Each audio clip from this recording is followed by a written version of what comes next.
రాత్రి శిఖరం వద్ద చెక్ పోస్ట్ వద్ద ఆగి అక్కడ బీటు గార్డులుగా డిప్యూటీ రేంజర్ ఆఫీసరు అందరూ విధుల్లో నిర్వహణలో భాగంగా పులి సంచరిస్తూ ఉన్నది ప్రాంతంలో ప్రజలను అలర్ట్ చేయాలి అనే ఉద్దేశంతో సైరన్ మోగించుకుంటూ విధి నిర్వహణ చేస్తున్నటువంటి అటవీ అధికారుల పైన కొట్టి ఎస్సీ ఎస్టీని చూడకుండా దుర్మార్గంగా వాళ్ళని చేయి చేసుకొని అర్ధరాత్రి వేళల్లో వాళ్ళ వాహనాన్ని ఎక్కి దౌర్జన్యంగా దుర్భాషలాడుతూ కులం పేరు పెట్టి తిట్టి అక్కడి నుంచి వాహనాన్ని తనే నడుపుకుంటూ 10 గంటల్లో మొదలైనటువంటి డ్రామా అర్ధరాత్రి 2 గంటల వరకు కూడా కొనసాగిస్తూ రవి అనే మంత్రి గొడ్డిపాటి రవి గెస్ట్ హౌస్కి తీసుకెళ్ళి అక్కడ ఎస్టీ కులానికి చెందినటువంటి రాములు నాయక్, చెంచు కులానికి చెందినటువంటి ఆయన పేరు గురువయ్యను దారుణంగా హింసించి దుర్భాషలాడి బజార్ల వెంట శ్రీశైలంలో తిప్పుతూ రోడ్ల వెంట తిప్పుతూ దుర్మార్గంగా సభ్య సమాజం తలదించుకునే విధంగా వీరి ప్రవర్తన చూస్తే మనమందరం ఆంధ్రప్రదేశ్ రాష్ట్ర ప్రజలందరం కూడా సిగ్గుపడాల్సిన అవసరం ఉంది. ఇటువంటి సంఘటన మనం ఎప్పుడు చూసి వెరగం. ఈరోజు చంద్రబాబు నాయుడు ఏమో 2 రోజుల నుంచి మన ముఖ్యమంత్రి గారు స్టేట్మెంట్ సీరియస్ అయినాడు, సారు కోపంగా అన్నాడు, ఈయన పైన సస్పెండ్ చేస్తాడు పార్టీ నుంచి, ఈయన గట్టిగా ఈసారి ఉంటాడు అని ప్రచార మాధ్యమాల్లో ఈ సంఘటనల గురించి ఆంధ్రజ్యోతిలో ఈనాడులో కూడా మనం చూసాం. రాత్రి తప్పతాగి మద్యం మత్తులో అనేది నేనల్లా, వాళ్ళ పత్రికలు వాళ్ళ టీవీలు అంతా ఉన్నాయి. ఆ విధంగా ఒక నా ప్రజానాయకుడు మెసేజ్ ఏం పంపిస్తా ఉన్నా ప్రజలకు అంటే విధి నిర్వహణలో ఉన్న వాళ్ళను కొట్టడం, దారుణంగా హింసించడం, అదేవిధంగా దుర్భాషలాడడం, 4 గంటల సేపు నిర్దాక్షిణ్యంగా బంధించి కిడ్నాప్ చేసి వాళ్ళ వాహనంలోనే ఈయన డ్రైవ్ చేస్తూ తన్నుకుంటూ బజార్లంట ఒరే పుట్టా రాజశేఖర రెడ్డి ఏమనుకున్నామని చెప్పి తన అనుచరుల చేత తను కొట్టించి ఈ దుర్మార్గమైన సంఘటన మనం 2 రోజులుగా టీవీ మాధ్యమాల్లో చూస్తూ ఉన్నాం, పత్రికలలో చూస్తూ ఉన్నాం. అయినా ఈ ప్రభుత్వం చీమ కొట్టినట్లు కూడా లేకుండా నటన చేస్తూ నిన్న ఎస్టీ కులానికి సంబంధించినటువంటి వారు మా కులానికి సంబంధించిన వ్యక్తులను కొట్టారు, తిట్టారు అని చెప్పి వాళ్ళు ధర్నాలు చేసి అక్కడక్కడ మెమరాండాలు సమర్పిస్తే నిన్న ఒక కేసు కట్టారు. అది ఏం కేసు అంటే కొండం తవ్వి ఎలకనబట్టినట్టుంది. ఏదో చేస్తాడు చంద్రబాబు నాయుడు, తోలు తీస్తా తప్పటికేస్తా అని బెదిరిస్తా ఉన్నాడు. ఈసారి ఖచ్చితంగా బుట్టా రాజశేఖర్ పైన చర్యలు ఉంటాయని భావిస్తే చర్యలు లేవు కాదు కదా, కనీసం పిలిచి మందలించిన పాపాను కూడా పోలా. టీవీలో యాక్షన్, అబ్బా కోప్పడతా ఉన్నాడు సీఎం గారు, సీఎం గారు కోప్పడతా ఉన్నారు, రేపు సస్పెండ్ చేస్తారు పార్టీలో నుంచి.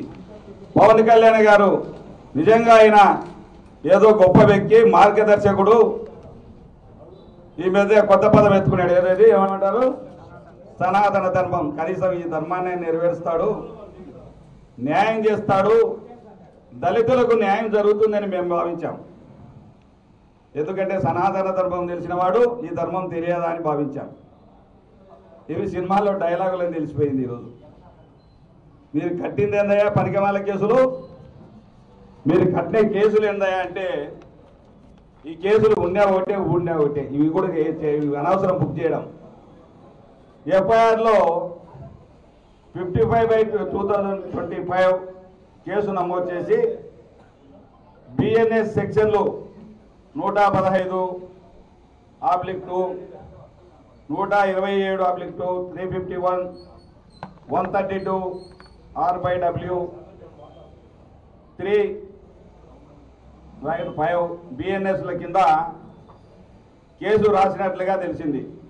దీని ఎఫ్ఐఆర్లో కేసును పరిశీలిస్తే పైన సెక్షన్లన్నీ కూడా బెయిలబుల్ సెక్షన్లని నిర్ధారించబడింది. మీరు ఒక ముఖ్యమంత్రి స్థానంలో ఉండి రెండు రాష్ట్రాలను కుదిపేస్తా ఉంటే ఈ సంఘటన ముఖ్యమంత్రి గారిని బట్టి అడుగుతా ఉన్నాం, నిలదీస్తా ఉన్నాం.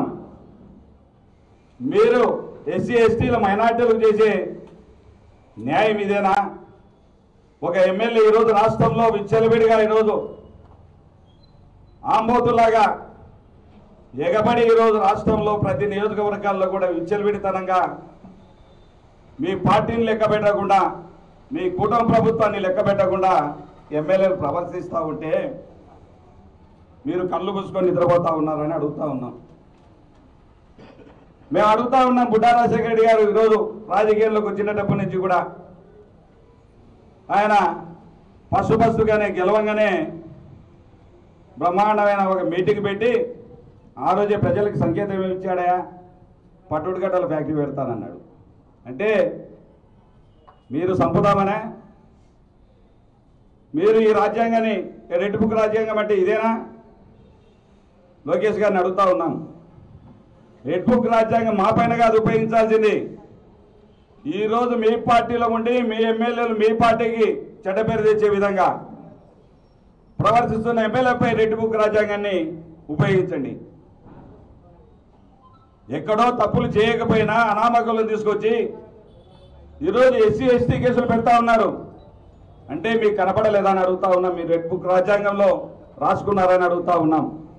మీ ఎమ్మెల్యేలు ఏ తప్పు చేసినా విధి నిర్వహణలో ఉన్నటువంటి అధికారులను కొట్టినా మీరు మామూలు కేసులు పెడతారని మేము ప్రశ్నిస్తూ ఉన్నాం. మీరు నిజంగా నిజాయితీ నిరూపించుకోవాలంటే పవన్ కళ్యాణ్ గారు, సీఎం గారు, లోకేష్ గారు, మేము ఒకటే కోరుతా ఉన్నాం. ఒక వైఎస్ఆర్సీపీ పార్టీల తరఫున కోరడం లేదు, మేము ప్రజల తరఫున, దళితుల తరఫున, ఈరోజు బీసీ మైనార్టీల తరఫున అడుగుతా ఉన్నాం.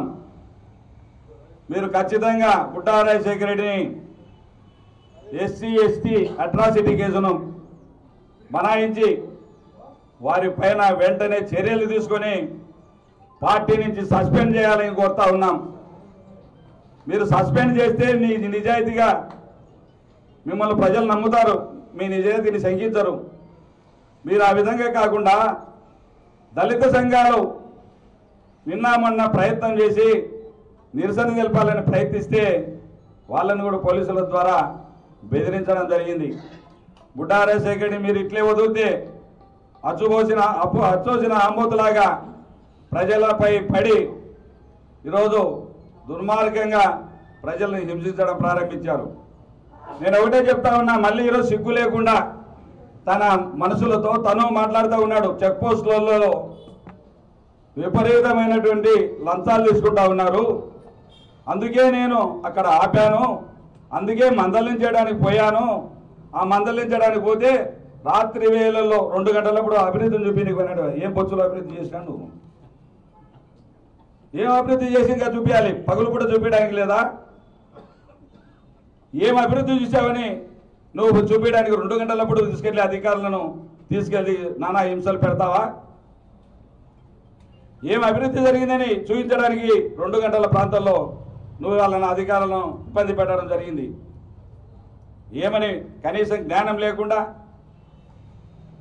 ఎక్కడ పడితే మళ్ళా సిగ్గు లేకుండా వాళ్ళ అధికారులు తింటున్నారట. వాళ్ళు తినేది నేను చెప్తా ఉన్నా, ఈరోజు రాష్ట్రంలో ఏదైనా ఒక మంచి శాఖ ఉందంటే అది అటవీ శాఖ అని నిర్భయంగా చెప్తా ఉన్నాం. అటవీ శాఖనే ఈరోజు మంచి పాలన ఇస్తా ఉందంటే ఈరోజు అటవీ శాఖనే. ఎందుకంటే వాళ్ళ వాళ్ళ యొక్క డ్యూటీస్ ఆ విధంగా ఉంటాయి. సెంట్రల్ గవర్నమెంట్ ప్రమేయం ఉంటుంది, కఠినంగా ఉంటాయి. మేము ఎన్నోసార్లు ఈ అటవీ అధికారులు పండగ సమయాల్లో లేకపోతే గిరిజనులను ఇబ్బంది పెట్టి ఎన్నో రకాలుగా జరుగుతూ ఉంటే మేము అసెంబ్లీలో ప్రస్తావించాము ఎన్నోసార్లు. నేను మీకు కావాల్సింటే అసెంబ్లీ తెప్పించుకోండి, ఏం మాట్లాడామో. వాళ్ళ యొక్క మొదటి నుంచి వస్తున్నటువంటి సంప్రదాయాన్ని కొనసాగించండి, అడవి బిడ్డలను కాపాడండి, చెంచులను ఈరోజు సంతరించిపోతున్న జాతిని కాపాడమని చెప్పి అసెంబ్లీలో గోలపెట్టాం. అటువంటి మాట్లాడాల్సింది పోయి ఈరోజు మళ్ళా నెపం వేస్తారా? వాళ్ళు డబ్బులు తీసుకుంటా ఉన్నారు. బుడ్డా రాజశేఖర రెడ్డి, నువ్వు తీసుకుంటున్నటువంటి కోట్ల రూపాయల డబ్బుల గురించి లోకేష్ గారికి తెలియపరచాలి. లోకేష్ ఒక ఎంక్వైరీ కమిటీ వేయాలి. ఈయన పైన, ఇతని దౌర్జన్యాల పైన, ఇతను చేస్తున్నటువంటి వసూళ్ల పైన. మొన్ననే మీ పార్టీకి సంబంధించినటువంటి ఒక మాజీ మంత్రి వర్యులు ప్రతాప్ రెడ్డి గారిని ఇంటి మీదకి వెళ్ళి ఏ విధంగా దుర్మార్గంగా ఆయన ఇంట్లో ఆయన కూర్చుంటే మీ యొక్క మనుషుల ద్వారా ఎన్ని రకాలుగా ఇబ్బంది పెట్టారు, ఏం చర్యలు తీసుకోలేదు. సరే, మీ పార్టీ మీకు సంబంధం, మాకు సంబంధించిన మ్యాటర్ కాదని చెప్పి మేము ఊరుకున్నాం. అదేవిధంగా వైశ్యులకు సంబంధించినటువంటి వైశ్యులను దుర్మార్గంగా గెలిచిన వెంటనే ఎంతో ఇబ్బంది పెట్టి దాడి చేయించి ఇవన్నీ కూడా విచారణకు తీసుకురావాలి. లోకేష్ గారు విచారణ చేయించాలి, తప్పుంటే శిక్షించాలి, మా తప్పుంటే మమ్మల్ని కూడా శిక్షించండి. అదేవిధంగా వైశ్యులను ఇబ్బంది పెట్టారు. ఒక లోకేష్ చౌదరి అని చెప్పి ఒక టీ స్టాల్ అబ్బాయి శ్రీశైలంలో, ఆ లోకేష్ చౌదరి మా అన్నతోపు అని చెప్పి ఎక్కడో మాట్లాడినందుకు వాళ్ళను నిర్దాక్షిణ్యంగా భార్యను భర్తను ఇద్దరిని కొట్టి ఎన్నో రకాలుగా ఇబ్బందులు చేసిన సంఘటనలు చూశాం. మొన్ననే వాళ్ళ గ్రామంలో సరే వద్దున 11-12 గంటల టైంలో గ్రామంలో ఎవరో ఏదో అన్నారని చెప్పి రాత్రి వేళల్లో కొట్టి మతిస్థిమిత కోల్పోయే విధంగా కొట్టి అక్కడ ఉలుకు పలుకు లేకుండా పోతే హాస్పిటల్లో కర్నూలులో మళ్ళీ వాళ్ళే చేయించి వాళ్ళే వైద్యం చేయించి ఎవరే కానీ హాస్పిటల్ వద్దకు వచ్చి ఏదైనా విలేకరులు తెలుసుకుంటారని దాంతో అక్కడ గుండాలను కాయలు పెట్టి మీరు బాగు చేయించిన సంఘటనలు గుర్తులేవా? ఇలాంటి నా నియోజకవర్గంలో 4 మర్డర్లు అయినాయి. ఇది దేనివల్ల జరుగుతూ ఉన్నాయి? 2 కారణాలు.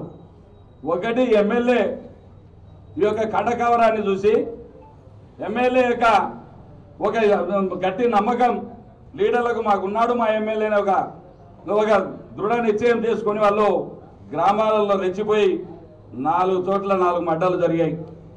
మానంది మండలంలోనే 3 మర్డర్లు జరిగాయి. సీతారాపురం గ్రామంలో 70 సంవత్సరాల వృద్ధుని తీసుకొచ్చి దుర్మార్గంగా హత్య చేయడం జరిగింది.